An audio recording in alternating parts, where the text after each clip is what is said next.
ಸುನಂದಾಳ ದೊಡ್ಡ ಮಗ ರಿಷಬ್ನ ಮದ್ವೆ ಪ್ರೇರಣಾ ಜೊತೆ ಆಗಿತ್ತು. ಅವಳು ಮನೆ ಮತ್ತೆ ಮನೇಲಿರೋರ್ನ ತುಂಬಾ ಚೆನ್ನಾಗಿ ನೋಡ್ಕೋತಾ ಇದ್ಲು.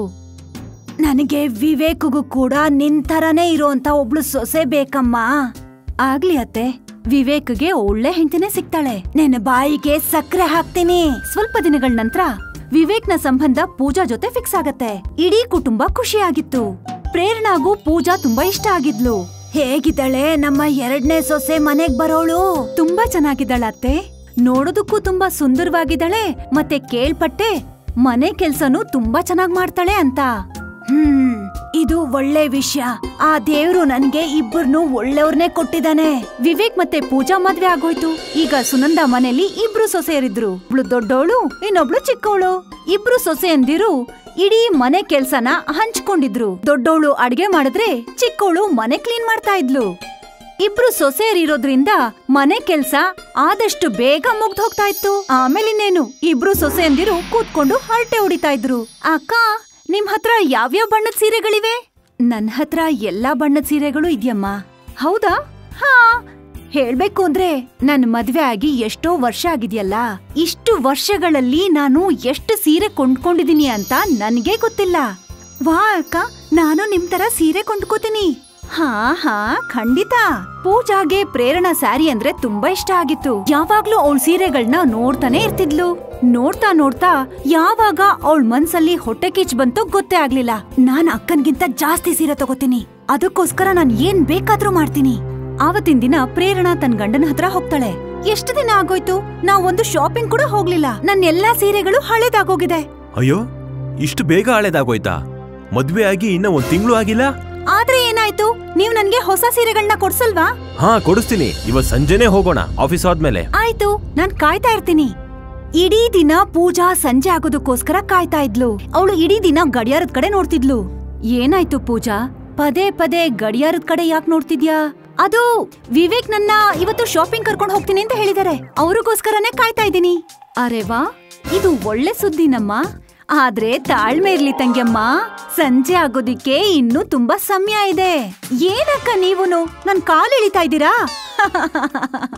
ಪ್ರೇರಣಾ ತನ್ನ ಕೆಲಸದಲ್ಲಿ ಮುಳುಗ್ ಹೋದ್ಲು. ಪೂಜಾ ಸಂಜೆ ಆಗೋದಕ್ಕೋಸ್ಕರ ಕಾಯ್ತಿದ್ಲು. ಸಂಜೆ ಆಯ್ತು, ವಿವೇಕ್ ಮನೆಗ್ ಬಂದ. ನಡೀರಿ ನಡೀರಿ. ಅಯ್ಯೋ ಇರು, ನನ್ನ ಸ್ವಲ್ಪ ಟೀಯಾರು ಕುಡಿಯಕ್ ಬಿಡು. ಅಷ್ಟೊತ್ತಿಗೆ ಪ್ರೇರಣಾ ತಿಂಡಿ ಕಾಫಿ ತರ್ತಾಳೆ. ನೀವ್ ಅವಳಿಗೆ ತಾಳ್ಮೆಯಿಂದ ಇರೋದಕ್ಕೆ ಹೇಳ್ತಾ ಇದ್ದೀರಾ, ಆದ್ರೆ ಪಾಪ ಅವಳು ಬೆಳಿಗ್ಗೆಯಿಂದ ನೀವ್ ಬರೋದಕ್ಕೋಸ್ಕರ ಕಾಯ್ತಾ ಕೂತಿದ್ದಾಳೆ. ಪದೇ ಪದೇ ಗಡಿಯಾರ ನೋಡ್ಕೊಂಡು. ಬೇಗ ಬೇಗ ತಿಂದು ಅವಳನ್ನ ಶಾಪಿಂಗ್ ಕರ್ಕೊಂಡ್ ಹೋಗಿ. ಸರಿ ಅದ್ಕೆ. ವಿವೇಕ್ ತಿಂಡಿ ತಿಂದು ಕಾಫಿ ಕುಡ್ದ. ಅವರಿಬ್ರು ಶಾಪಿಂಗ್ ಹೊರಟ್ರು. ಪೂಜಾ ಒಂದ್ ಸೀರೆ ಅಂಗಡಿಗೆ ಹೋಗ್ತಾಳೆ. ಅಲ್ಲಿ ಆರಿಸ್ಕೊಂಡು 4 ಸೀರೆ ತಗೋತಾಳೆ. ವಾಪಸ್ ಬಂದು ನೇರವಾಗಿ ತನ್ನ ಅಕ್ಕನ ರೂಮ್ಗೆ ಹೋಗ್ತಾಳೆ. ಅಕ್ಕ, ಇಲ್ ನೋಡಿ ಅಕ್ಕ, ಎಷ್ಟ್ ಚೆನ್ನಾಗಿರೋ ಸೀರೆ ಕೊಂಡ್ಕೊಂಡೆ ಅಂತ. ಅರೆ ವಾ, ಮತ್ತೆ ಇಲ್ ನೋಡಿ ಗೋಲ್ಡನ್ ಕಲರ್ ಸ್ಯಾರಿ. ಇಂಥ ಕಲರ್ ಸೀರೆ ನಿಮ್ ಹತ್ರನೂ ಇಲ್ಲ. ಪೂಜಾ ಹೇಳಿದ ಮಾತು ಪ್ರೇರಣಾಗೆ ಸಹಿಸ್ಕೊಳಕ್ಕಾಗ್ಲಿಲ್ಲ. ಇಲ್ಲ ಅಂದ್ರೆ ಏನಾಯ್ತು, ನಾನು ಕೊಂಡ್ಕೋತೀನಿ. ಆಯ್ತು ಅಕ್ಕ. ಪೂಜಾ ತನ್ ಕೋಣೆಗೆ ಹೊರಟೋಗ್ತಾಳೆ. ಪ್ರೇರಣಾ ಯೋಚನೆ ಮಾಡೋಕ್ ಶುರು ಮಾಡ್ತಾಳೆ. ಅದ್ಹೇಗೆ ಪೂಜಾ ಹತ್ರ ನನ್ಗಿಂತ ಒಳ್ಳೆ ಸೀರೆಗಳಿರೋಕ್ ಸಾಧ್ಯ? ನಾನು ದೊಡ್ಡ ಸೊಸೆ, ನನ್ ಹತ್ರ ಎಲ್ಲ ಒಳ್ಳೆದೇ ಇರ್ಬೇಕು. ನಾನು ಗೋಲ್ಡನ್ ಕಲರ್ ಸೀರೆ ತಗೋತೀನಿ, ಜೊತೆಗೆ ಸಿಲ್ವರ್ ಕಲರ್ ಕೂಡ. ಪ್ರೇರಣಾ ನಿರ್ಧಾರ ಮಾಡ್ತಾಳೆ ಅವಳು ಕೂಡ ಹೊಸ ಸೀರೆ ಕೊಂಡ್ಕೋಬೇಕು ಅಂತ. ಮಾರನೇ ದಿನ ಪ್ರೇರಣಾ ರಿಷಬ್ ಹತ್ರ ಮಾತಾಡ್ತಾಳೆ. ನನ್ಗೆ ಹೊಸ ಸೀರೆ ಬೇಕು. ತುಂಬಾ ದಿನಗಳ ಮುಂಚೆ ನೀನೇ ಹೇಳ್ತಾ ಇದ್ದೆ ನನ್ನ ಹತ್ರ ಎಷ್ಟೊಂದ್ ಸೀರೆಗಳು ಇದೆ ಅಂತ. ಇತ್ತು, ಆದ್ರೆ ಈಗ ನನ್ಗೆ ಹೊಸ ಸೀರೆ ಬೇಕು. ಒಂದು ಗೋಲ್ಡನ್, ಇನ್ನೊಂದು ಸಿಲ್ವರ್. ಸರಿ, ನಾಳೆ ಹೋಗೋಣ ಸೀರೆ ತರೋದಕ್ಕೆ. ಮಾರನೇ ದಿನ ರಿಷಬ್ ಮತ್ತೆ ಪ್ರೇರಣಾ ಸೀರೆ ಕೊಂಡ್ಕೊಳಕ್ ಹೋಗ್ತಾರೆ. ಪ್ರೇರಣಾ ಪೂಜಾಗಿಂತ ಕಾಸ್ಟ್ಲಿ ಸಿಲ್ವರ್ ಮತ್ತೆ ಗೋಲ್ಡನ್ ಕಲರ್ ಸೀರೆ ಕೊಂಡ್ಕೋತಾಳೆ. ಪಾಪ ರಿಷಬ್ ತನ್ನ ಹೆಂಡತಿಗೆ ಬೇಡ ಅಂತ ಕೂಡ ಹೇಳಿಲ್ಲ. ಮನೆಗ್ ಬಂದ್ಮೇಲೆ ಪ್ರೇರಣಾ ತನ್ನ ಹೊಸ ಸೀರೆನ ಪೂಜಾಗ್ ತೋರಿಸ್ತಾಳೆ. ಅವಳಿಗೆ ಹೊಟ್ಟೆ ಕಿಚ್ಚು ಬರುತ್ತೆ. ಅಷ್ಟೇ, ಇಲ್ಲಿಂದ ಶುರುವಾಗತ್ತೆ ಅವರಿಬ್ರು ಸೀರೆ ಕೊಂಡ್ಕೊಳ್ಳೋ ಅಂತ ಕಾಂಪಿಟೇಷನ್. ಆಮೇಲೆ ಇನ್ನೇನು, ಪ್ರತಿ ವಾರ ಅಕ್ಕ ತಂಗಿ ಇಬ್ರು ಹೊಸ ಹೊಸ ಸೀರೆನ ಕೊಂಡ್ಕೋತಾ ಇದ್ರು. ದಿನ ಕಳ್ದ ಹಾಗೆ ಗಂಡಂದಿರ ಇಬ್ರಿಗೂ ತಲೆ ಕೆಟ್ಟ ಹೋಯ್ತು. ಅವರಿಬ್ರು ತಮ್ ಹೆಂಡತಿ ಹತ್ರ ಜಗಳ ಆಡಿದ್ರು. ಏನು ಅವಶ್ಯಕತೆ ಇಲ್ಲ ಹೊಸ ಸೀರೆ ತಗೊಳ್ಳೋದಕ್ಕೆ, ಅರ್ಥ ಆಯ್ತಾ?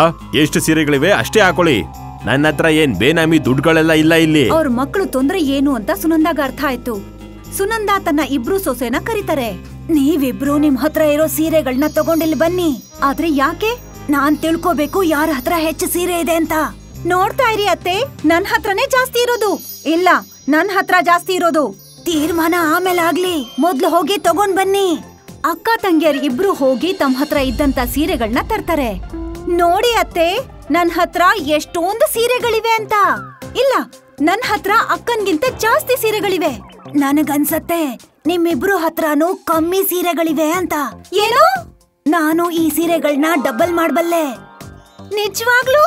ಹಾ, ನನಗೆ ಡಬಲ್ ಸೀರೆ ಬೇಕು. ನನ್ಗೂ ಕೂಡ. ನೀವಿಬ್ರು ನಿಮ್ ಕಣ್ಗಳನ್ನ ಮುಚ್ಕೊಳ್ಳಿ. ನಾನ್ ಹೇಳೋ ತನಕ ಯಾವ್ದೇ ಕಾರಣಕ್ಕೂ ಕಣ್ ಬಿಡ್ಬಾರ್ದು. ಇಬ್ರು ಸೊಸೆಯಂದಿರು ಕಣ್ ಮುಚ್ಕೊಳ್ತಾರೆ. ಆಗ ಸುನಂದ ಎಲ್ಲಾ ಸೀರೆನೂ ಒಟ್ಟಿಗೆ ಜೋಡಿಸ್ತಾಳೆ. ಇವಾಗ ಕಣ್ಬಿಡಿ. ಇದೇನತ್ತೆ, ನೀವು ನನ್ ಸೀರೆನ ಅಕ್ಕನ್ ಸೀರೆಗಳ ಜೊತೆ ಮಿಕ್ಸ್ ಮಾಡ್ಬಿಟ್ರಾ? ಈಗ ನಾವ್ ಮತ್ತೆ ಬೇರೆ ಮಾಡ್ಕೋಬೇಕತ್ತೆ. ಬೇರೆ ಮಾಡೋ ಅಂತ ಅಗತ್ಯ ಇಲ್ಲ ಸೊಸೆ. ನೋಡಿ, ನಿಮ್ಮಿಬ್ರು ಸೀರೆ ಸೇರಿದ್ರೆ ಎಷ್ಟು ಸೀರೆಗಳಾದ್ವು ಅಂತ. ನೀವಿಬ್ರು ಪ್ರತಿದಿನ ಬೇರೆ ಬೇರೆ ಸೀರೆಗಳನ್ನ ಉಟ್ಕೋಬೋದಲ್ವಾ? ಆದ್ರೆ ಷರತ್ತೇನು ಅಂದ್ರೆ ನೀವಿಬ್ರು ನಿಮ್ ಸೀರೆಗಳನ್ನ ಒಬ್ರಿಗೊಬ್ರು ಹಂಚ್ಕೋತಾ ಇರ್ಬೇಕು. ಒಂದು ದಿನ ನೀನ್ ಉಟ್ಕೋ, ಸ್ವಲ್ಪ ದಿನ ಕಳೆದ್ಮೇಲೆ ನೀನು. ನೀವ್ ಹಾಗೆ ಮಾಡ್ತಾ ಇದ್ರೆ ಜನಗಳು ಅನ್ಕೋತಾರೆ ನಿಮ್ ಹತ್ರ ಸಿಕ್ಕಾಪಟ್ಟೆ ಸೀರೆಗಳಿವೆ ಅಂತ. ಅದು ಹೊಸ ಹೊಸ ಸೀರೆ.